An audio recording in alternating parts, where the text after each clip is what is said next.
पुत्र है, मुझे अभी तत्काल चाहिए। पुत्र को उठाया, सीधा लाकर के गुरु जी को दे दिया।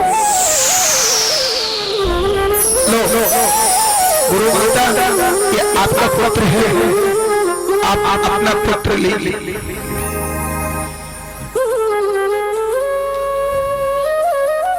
गुरु माता ने आशीर्वाद दिया कि बेटा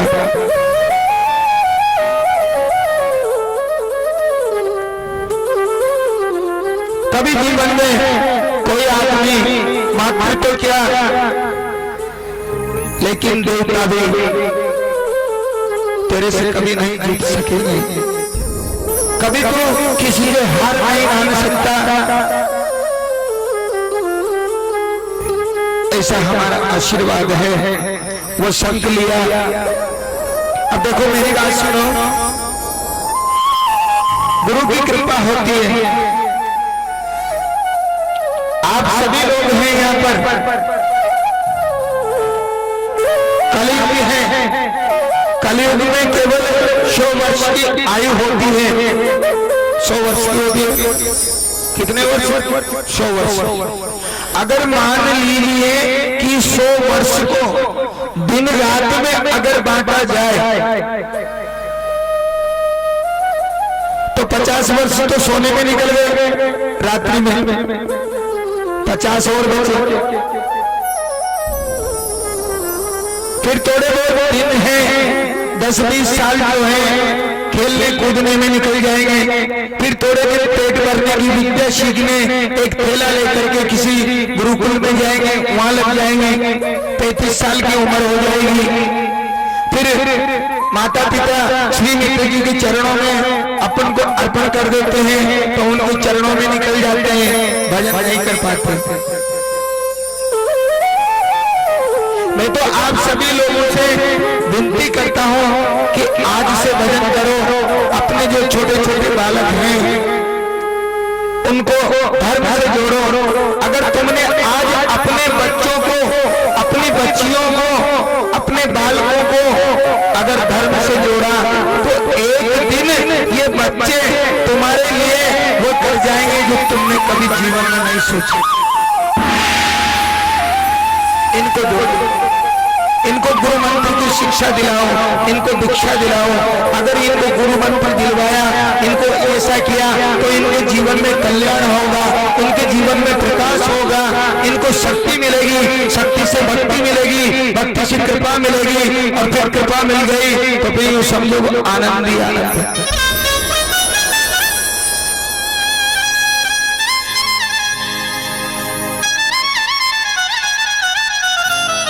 धर्म है,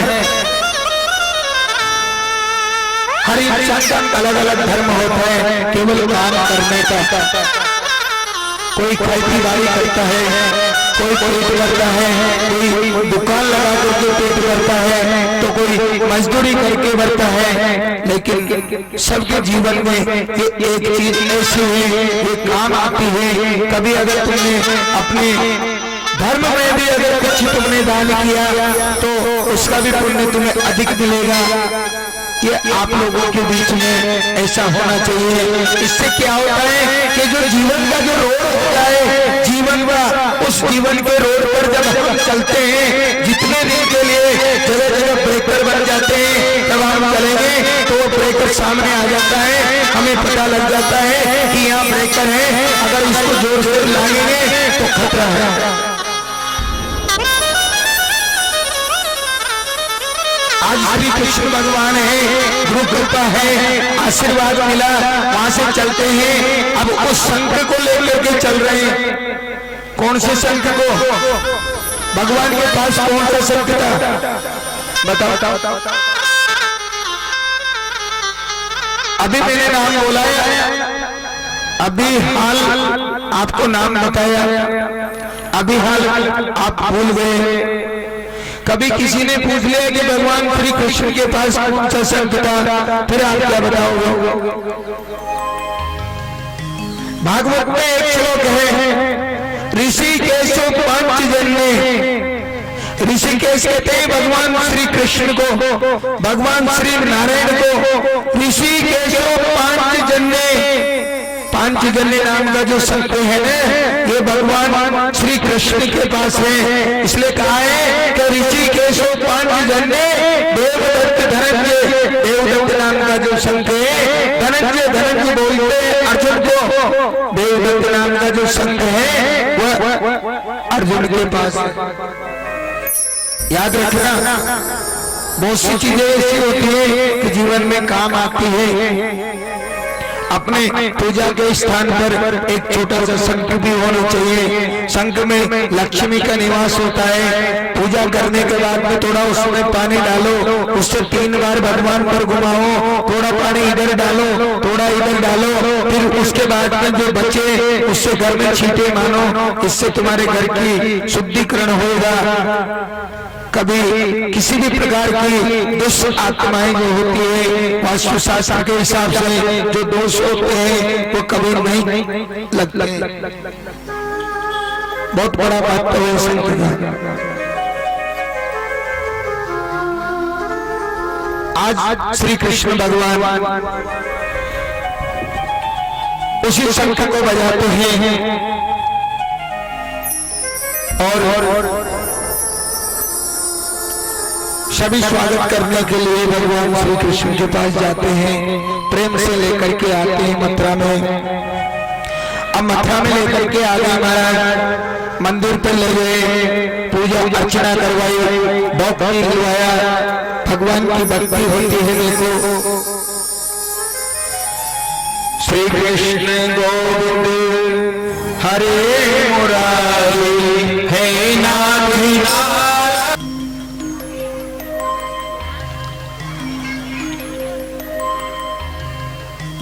अपने भवन में जाने के बाद देखो, अब भगवान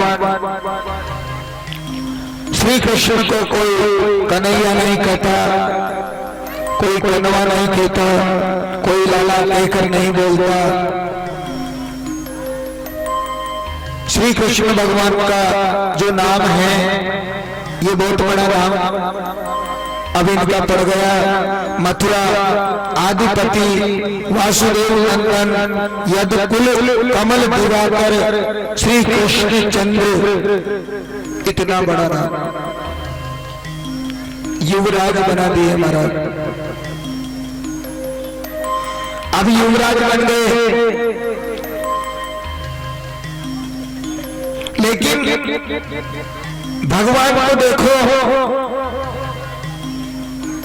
गोपियों की याद आती है, अपने बाल सखा है उनकी याद आती है, सभी की याद आती है।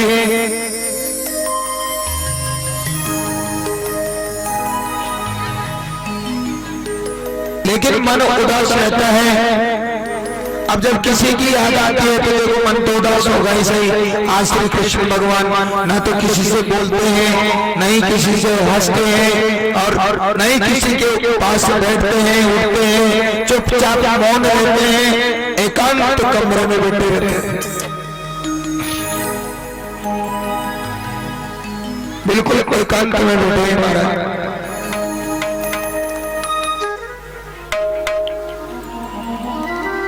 एक दिन माता देवकी ने जाकर के वसुदेव जी से बोला कि देखो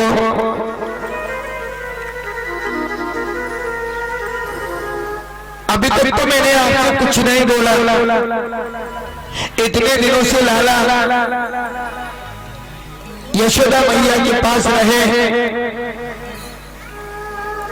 फिर वहां से आए, मथुरा पहुंचे, कंस से युद्ध करना पड़ा, टोलियों पे अपना हाथी से लड़ना पड़ा, सभी का उद्धार किया, फिर तुमने इनको अवंतिका भेज दिया, फिर भी मैंने कुछ नहीं बोला। लेकिन आपको तो हर समय काम की पड़ी है, कम से कम आप इनका ध्यान तो दीजिए, इनसे आप बातचीत कीजिए। लाला तुझे क्या चाहिए, तुझे क्या नहीं चाहिए। लेकिन आज यशोदा मैया, देवकी मैया जो है वो कहती है कि मेरी इच्छा है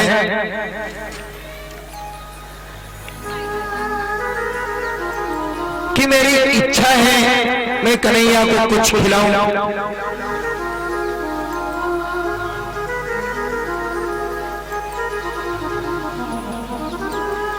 वसुदेव जी महाराज ने बोला कि देवी अगर तेरी इच्छा है तो तुझसे किसने मना किया, तुम जाओ जो भी तुम्हारी इच्छा पड़े जो पकवान बनाओ खिलाओ।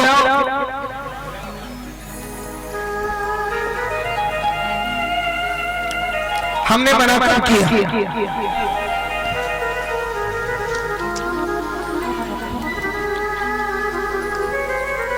आज मैया भोजन बनाती है अपने हाथ से, माता देवकी ने भोजन की थाली सजाई और माता देवकी को ये बात याद आ गई कि कन्हैया को माखन मिश्री अति प्रिय है, तो थाली सजा करके जैसे कन्हैया के पास आई और जैसे कन्हैया से आकर के बोला कि लाला तुम भोजन कर लो, तो कन्हैया ने जब उठ करके देखा तो उस थाली के अंदर, उस भोजन के अंदर एक छोटी सी कटोरी में मक्खन था, मक्खन में मिश्री डली हुई थी।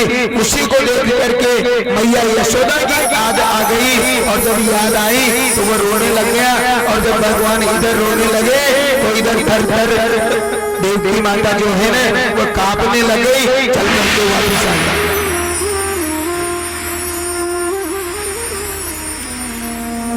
चल करके महाराज वापस आई, वसुदेव जी के पास आते हैं, रोटी भी लगती।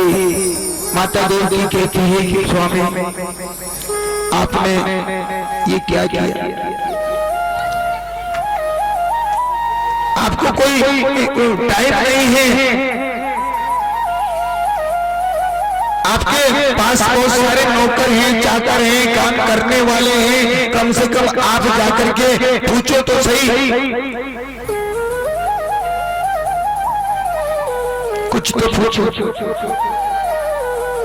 आज वसुदेव जी महाराज कहते हैं देवी मैं क्या पूछूं, मैं ना तो उसका भाव जानता हूँ कि उसका क्या भाव है, वो कैसे रहता है, उसे अधिक प्रिय क्या चीज है मुझे पता तो ही है। और मेरी तो हिम्मत भी नहीं होती कि मैं उसके पास जाऊं, उसके सामने जाऊं, उससे जाकर के बात करूं।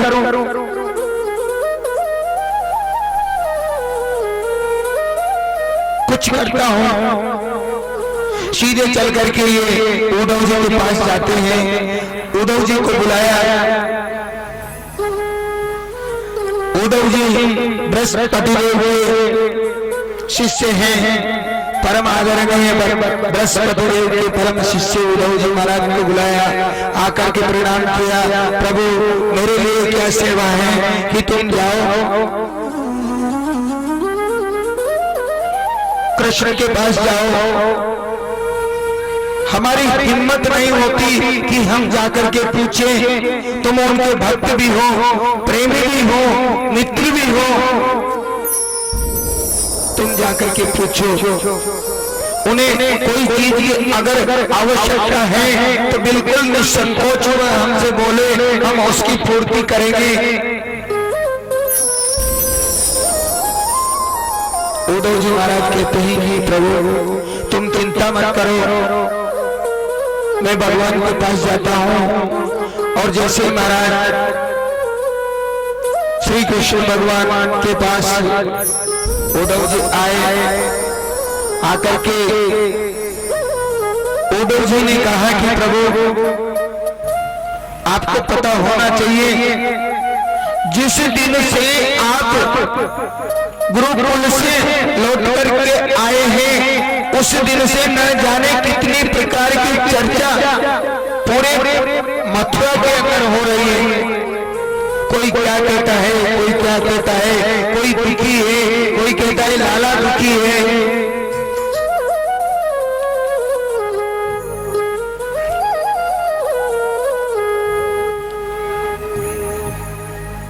मौन है, कुछ बोले नहीं,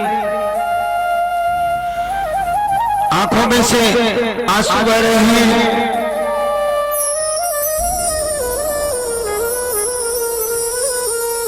श्री कृष्ण भगवान अपने पलंग से नीचे उतरते हैं। पलंग से उतर करके नीचे आज उद्धव जी से गले मिल करके उनसे कहते हैं, बोले मोई ब्रज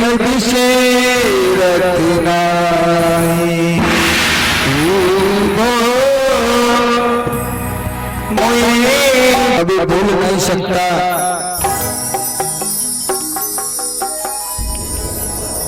लेकिन ब्रजवासी मुझे याद करते हैं, इसलिए मुझे ब्रजवासियों की याद आती है।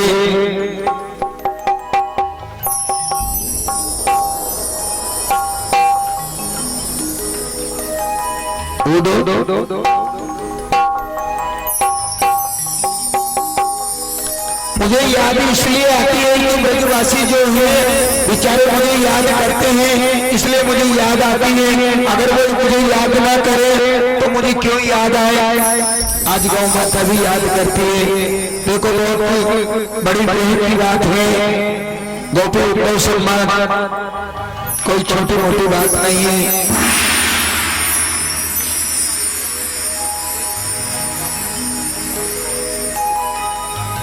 भगवान ने समझाया,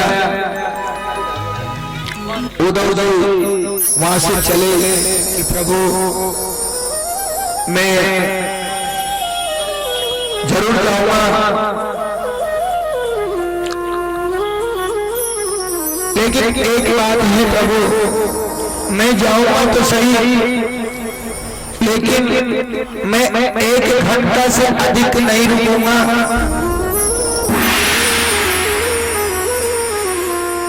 उनसे कुछ कहूंगा, समझाऊंगा, लौट के वापस आ जाऊंगा। इधर भगवान ने कहा कि ये तो समय बताएगा, तू 1 घंटे में आता है या फिर 7 महीने में आता है या फिर 7 वर्ष में आता है। लेकिन आज श्री कृष्ण वियोग में सभी रो रहे हैं महाराज, क्योंकि श्री कृष्ण भगवान को जब अखरोट जी लेकर के आए थे, तब अखरोट जी लेकर के आए थे, तब यशोदा मैया ने कहा था कि कन्हैया तू लौट करके कब आएगो। तो मेरी मैया से मैं कह करके आया था कि मैं मैया मैं परसों के दिन आ जाऊंगा, और जब मुझे परसों के दिन नहीं जानो तो फिर जब मुझे बरसों तक नहीं जानो तो मैं परसों की क्यों करके आयो, तो मैंने बहुत बड़ी गलती कर दी।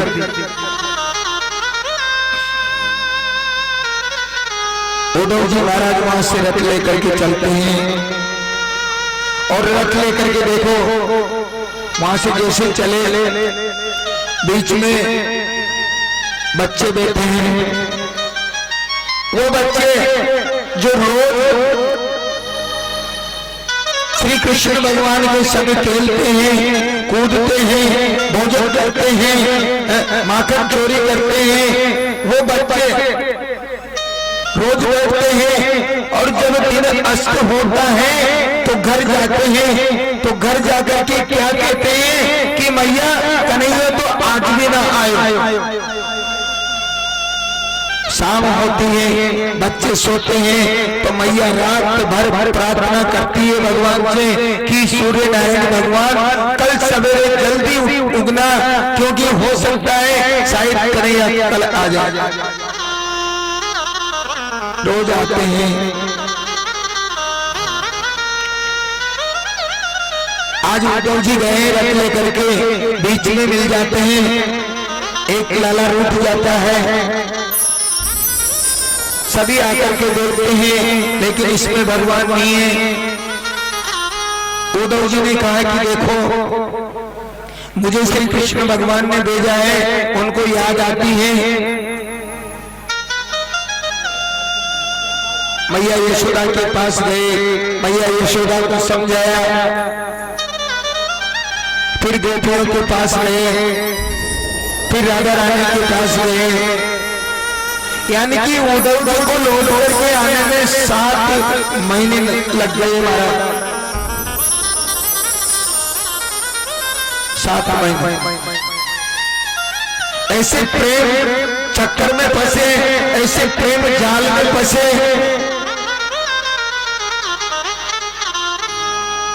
7 महीने हो गए प्रभु।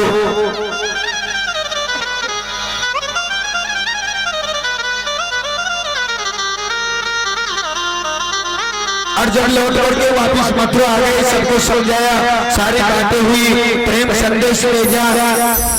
देखो मैं आपसे एक निवेदन कर रहा हूँ कि अभी कथा का जो क्रम है ना बहुत लंबा चल रहा है। अभी लाला का विवाह करवाना है, अभी स्वयंवर भी होगा। कल जो है कल सुदामा चरित्र होगा। भगवान श्री कृष्ण के पास उद्धव जी आते हैं, आकर के प्रणाम करते हैं, रोने लग जाते हैं कि प्रभु आपने बहुत बड़ी भूल की है। ऐसे ऐसे प्राणी हैं वहाँ के, बिल्कुल गंवारिया हैं, वो आपके नाम के सिवा कुछ जानते नहीं है।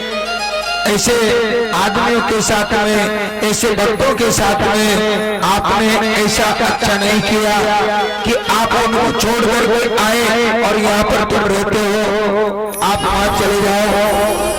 तभी श्री कृष्ण भगवान कहते हैं कि उद्धव तुम आंख बंद करो।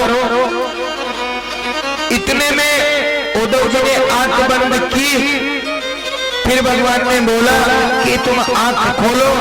इतने में तो श्री कृष्ण भगवान बंसुरी बजा रहे हैं और समस्त गोपियां भगवान के साथ विराजमान हैं, नृत्य कर रही हैं।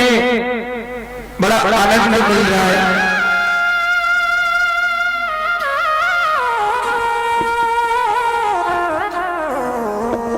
अब भगवान की विवाह के क्रम में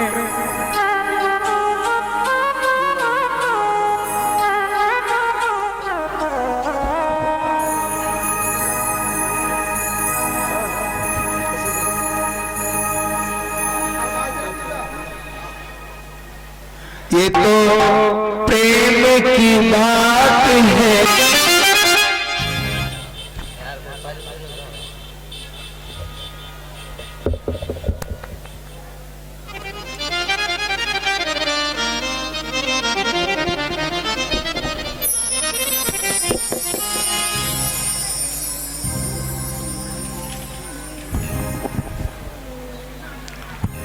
हेलो तो समारोह हुआ और देखो आज भगवान श्री कृष्ण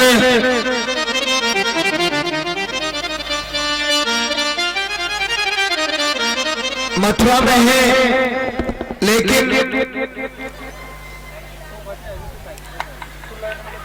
आज क्या है कि ये जो जरासंध जो है ना, ये जरासंध 23 अक्षौणी सेना लेकर के युद्ध करने के लिए आया और भगवान ने इसको 6 बार हरा दिया।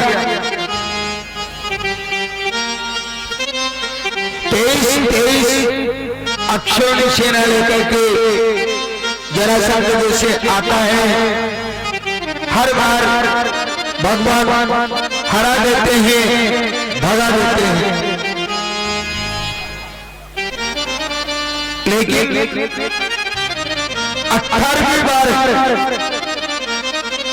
जब जरासंध सेना लेकर के आया, मथुरा पर जब इसने चढ़ाई की तो ये 11,000 ब्राह्मण पंडितों को पूजा पाठ पर बिठा करके आया है।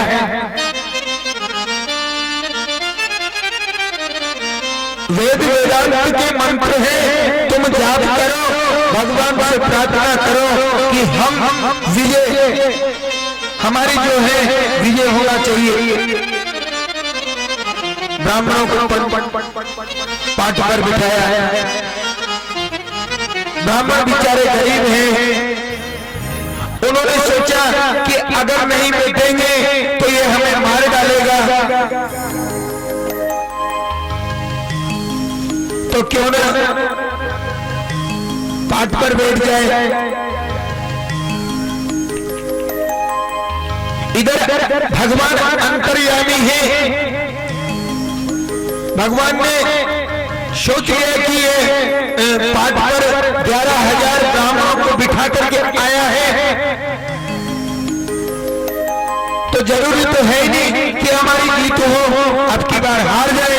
और क्या भाई, समय को देख करके अगर उस चीज को कोई नजरअंदाज करके निकल जाए तो ये सबसे बड़ी बुद्धिमानी है। गलत है क्या? सही है।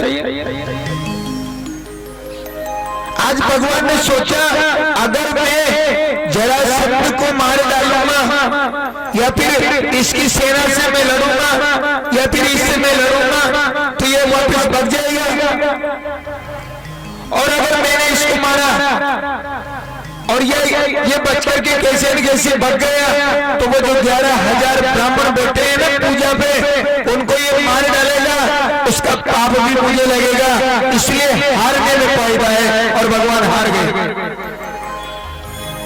और हार करके कहां चले गए? ये सीधे चले गए द्वारका, रण छोड़ करके भाग गए। उसी दिन से भगवान का एक नाम और पड़ गया। कौन सा नाम पड़ा? कौन सा भगवान? रणछोड़ भगवान। याद है इधर? आप लोगों को तो पता भी नहीं। और ये भी मत सोचना कि पंडित जी नहीं जानते इसलिए पूछते हैं, हाँ ये मत सोचना। हम तो इसलिए पूछते हैं कि आप लोग भी कितना अनुभव करते हैं, कितनी बातें याद रखते हैं। आज भगवान का एक नाम पड़ गया, रणछोड़ भगवान। सीधे यहाँ से गए, द्वारका पहुंच गए, समुद्र की शरण में महाराज, और समुद्र की शरण में रहते हैं अब भगवान। सवेरा हुआ, भगवान ने योग माया को बुलाया, समस्त जितने भी यदुवंशी थे सबको द्वारका में पहुंचा दिया। फिर सवेरा हुआ, फिर नींद टूटी, फिर वो उठे तो देखते देखते वो बोलने लगे कि द्वार कहाँ है, द्वार कहाँ है, द्वार कहाँ है। और वो भवन वो है ना इतना लंबा चौड़ा था कि उनको द्वार मिला ही नहीं, और वो द्वार द्वार द्वार द्वार करते करते वो द्वारका के नाम से घोषित हो गए।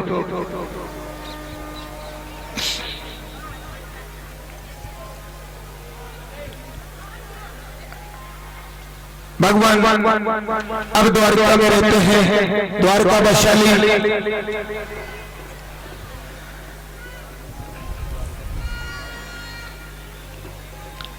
इधर श्री कृष्ण भगवान के जो बड़े भ्राता हैं बलराम जी, रेवती नाम के राजा की पुत्री रेवती से इनका विवाह हुआ। आगे चल करके देखो, अब भगवान के विवाह के क्रम में बात करेंगे। राजा श्री विस्मक नाम है, विदर्भात पितृ महान, तस्य पंचाभवन पुत्रो कन्या काच बरारे। 5 पुत्र हैं किसके? राजा से विस्मक नाम, विस्मक नाम का एक राजा है, राजा के 5 पुत्र हैं, लेकिन कन्या काच बरारना, कन्या नहीं है। 5 पुत्र है, 5 लेकिन कन्या नहीं है। भगवान की कृपा हुई, एक छोटा सा एक सागर था, वहां कन्या के रूप में इनको माता रुक्मिणी मिली, उठा करके लेके आए। आज माता रुक्मिणी बड़ी हो गई, विवाह के योग्य हो गई। इधर विस्मक नाम के जो राजा हैं, ये कुंदनपुर रहते हैं, बहुत बड़े राजा हैं। जोधपुर के राजा हैं, इनके 5 पुत्र हैं, रुक्मी, रुक्मरथ, रुक्माऊ, रुक्ममाली और रुक्मकेशी।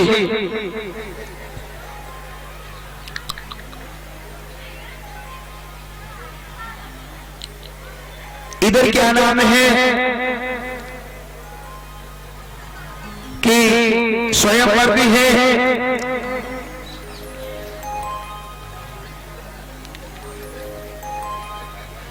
अब भगवान ने एक लीला और की। अब वो कौन सी लीला है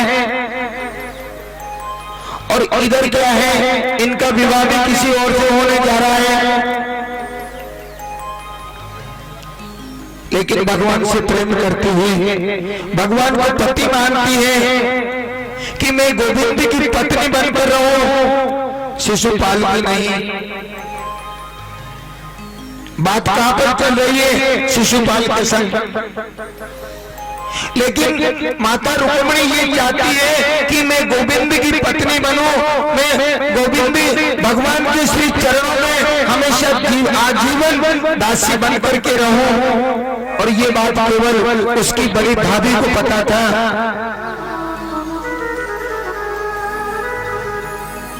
बड़ी भाभी ने कहा कि जब तुम गोविंद को चाहती हो, गोविंद को प्रेम करती हो, गोविंद से तुम विवाह करना चाहती हो, तो एक काम कीजिए कि तुम एक पत्रिका तैयार करो और पत्रिका तैयार करके द्वारका भेज दो। जब तुम पत्रिका तैयार करके द्वारका भेजोगी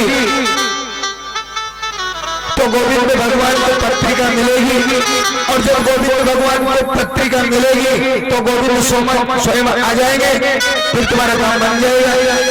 आज देखो पत्रिका लिखती है, पत्रिका लिख रही आकाश मार मारे चल रहे हो।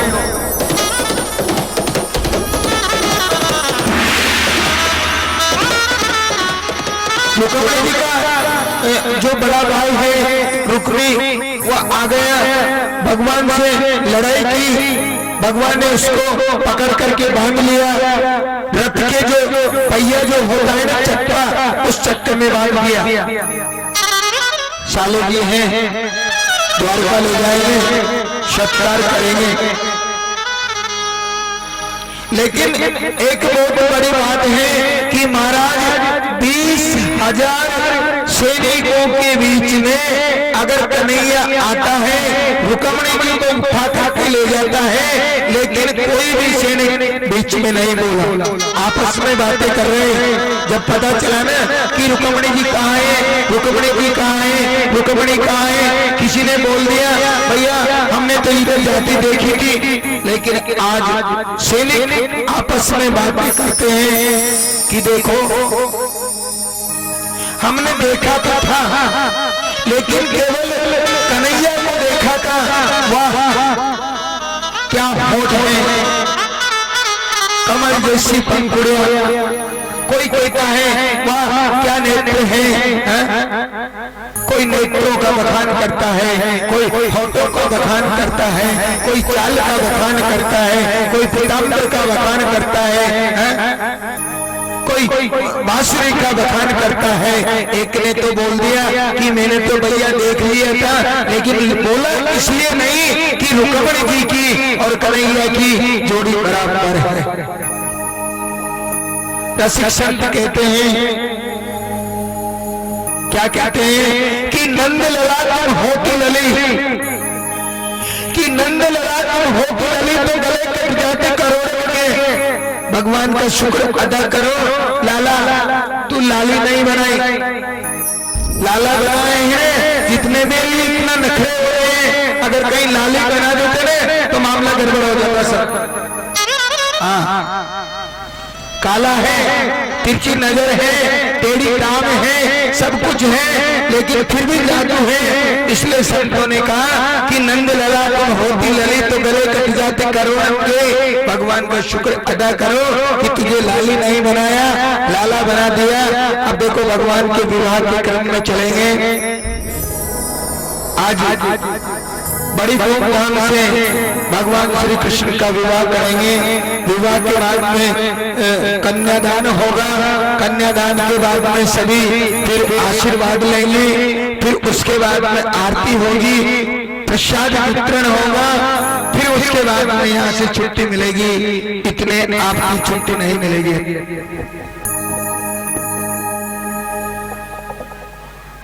सभी कामन गाएंगे। मेरी भी इच्छा है कि भगवान के विवाह में कामन होना चाहिए, क्योंकि हरि जब मरा श्याम जी काकड़ पे आया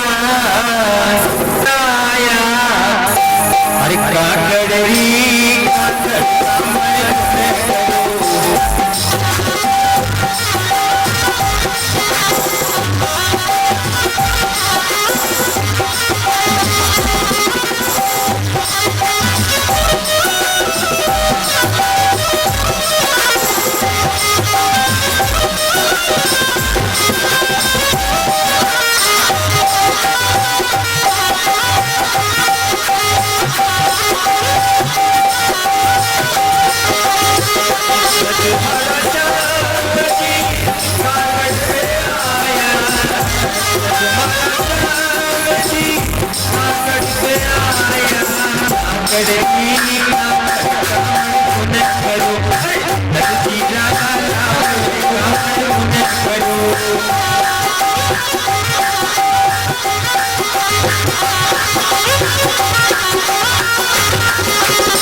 शादी है, आज मेरे श्याम की शादी है, आज मेरे श्याम की शादी है, आज मेरे श्याम की शादी है, आज मेरे श्याम की शादी है।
अभी नहीं, आगे बढ़ जाओ, कोई ज्यादा बड़े रिकॉर्डिंग बने, देखना है तो सामने चले जाओ, कोई दिक्कत नहीं।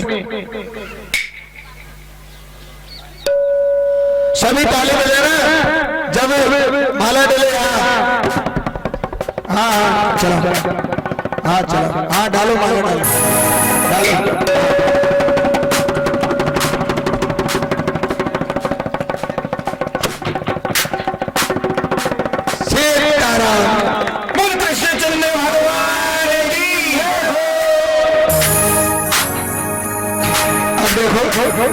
जिसको भी कन्यादान करना है,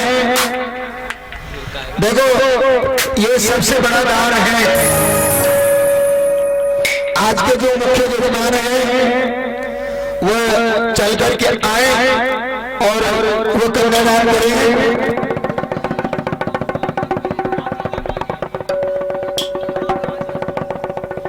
और सभी कन्यादान करेंगे।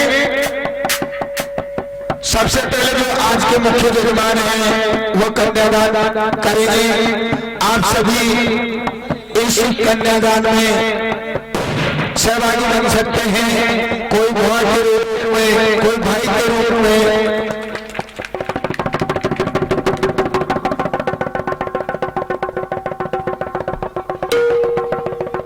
कुर्सी लगा दो, आराम से बैठ जाएंगे, नहीं यहाँ बिठा दो आगे।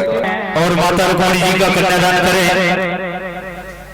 बालमुकुन्दं मनसा स्मरामि, श्री राम जय राम जय जय राम, श्री राम जय जय राम, श्री राम जय राम।